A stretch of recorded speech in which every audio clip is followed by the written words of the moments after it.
Another useful resource for getting answers to questions is a mailing list. There are many different mailing lists for PHP, but the best mailing list to be subscribed to is the PHP General mailing list available through php.net. If you go to php.net and click on Mailing Lists up at the top,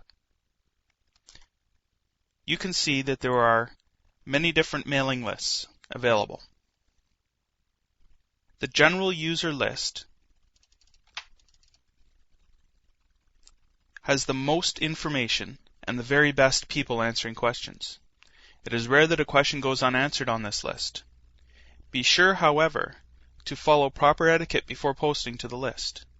Check the manual first, and provide as much information as possible when posting your question, or you are likely to get flamed and your question to go unanswered.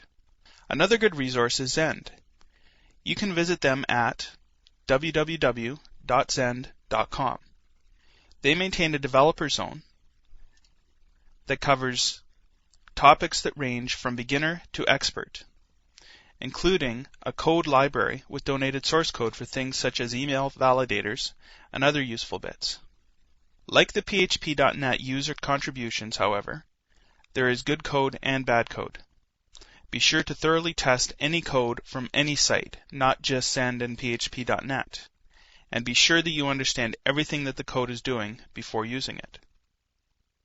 Hotscripts.com is a website that has a code repository. That means that, like the Zend code gallery, Hotscripts.com has a lot of pre-built applications and scripts that you may download.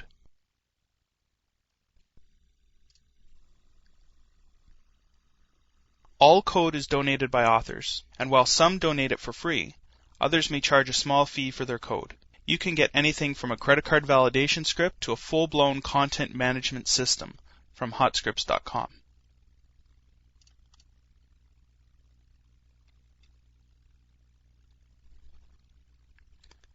There's one more resource that I use on a regular basis, and that is Google.